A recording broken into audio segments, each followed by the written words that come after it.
রেস্টেও রেখেছি। আর এর মধ্যে আমি আলুগুলো কেটে নিলাম। আর আমি আজকে দিচ্ছি সিঙ্গারার ভিতরে আলু আর ছোলা বুট। একটু বাদাম দিলেও ভালো হতো, বাট ঘরে ছিল না বলে আর দেওয়া হলো না। তারপরে আমি এখানে আলুটা রান্না করে নিয়েছিলাম আর এটা বসিয়ে আমি চলে গেছিলাম একটুখানি ছাদে, কারণ আজকে হচ্ছে ফলহারিণী কালী পুজো। আর এখন বরিশাল থাকলে তো হয়তো মায়ের মন্দিরে যাওয়া হতো, বাট বাড়িতে থাকায় তো আর মন্দিরে যেতে পারবো না, কারণ আমাদের গ্রামে সেরকম কালী মন্দিরই নেই। তো আমি ঘরেই সেই জন্য একটুখানি পুজো দেবো। তো আমার আগের বছর একটা মানত ছিল, সেটা হচ্ছে গিয়ে আমি কমলা ফলটা খাইনি। তো এবারে সেই জন্য মাকে আমি ঘরে ছোট্ট করে যে পুজো দিয়েছি ওখানে কমলায় প্রসাদ দিয়েছিলাম। আর এই 1 বছর পরে আমি কিন্তু কমলা খেয়েছিলাম সেদিন।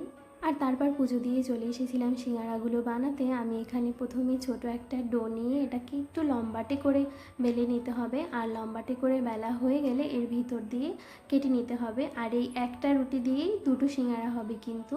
তো আমি এখানে সিঙ্গারা বানানোর প্রসেসটা দেখাইনি, দেখাবো কি বলো, নেই কারেন্ট, আমি সেরকমভাবে ভিডিওই করতে পারছি না। তার উপরে যেই তারপরে আমাকে এখানে দীপাও হেল্প করছিল সিঙ্গারাগুলো বানাতে। আর এখানে যেটার শেপ পচা বুঝবে ওটাই ও বানিয়েছে, কারণ ও ফার্স্ট টাইম বানিয়েছিল। আর আমি ওকে দেখিয়ে দিয়েছিলাম যদিও, তাও মোটামুটি হয়েছে, খারাপ হয়নি। এই ভিডিওটা দেখার পর ও আবার এসে আমাকে অনেক কিছু বলবে, তাই আমি আগেই বলে দিচ্ছি সরি, বাট তোমারটা সুন্দর হয়েছে, কোনো ব্যাপার না। তো যাই হোক, কারেন্ট যেহেতু নেই আমি সেই লাইট ধরে তারপরে হচ্ছে গিয়ে এখানে সিঙ্গারাগুলো ভাজছিলাম। আর এত গরম না কি বলবো, আমি শুধু গরমের কথাই বলে যাচ্ছি আজকে, কারণ সত্যিকারেই ওই দিন অনেক গরম ছিল।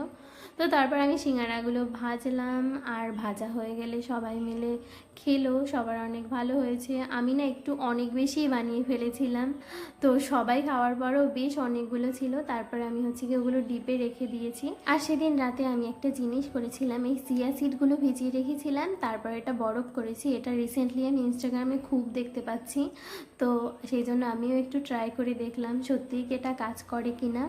তো হ্যাঁ, সত্যি কাজ করে, ভালোই বলতে পারো, তোমরা ট্রাই করে দেখতে পারো বাড়িতে। আমার তো ভীষণ ভালো লেগেছে। তো আজকের ভিডিওটা এই পর্যন্তই, সবাই ভালো থেকো, সুস্থ থেকো, টাটা।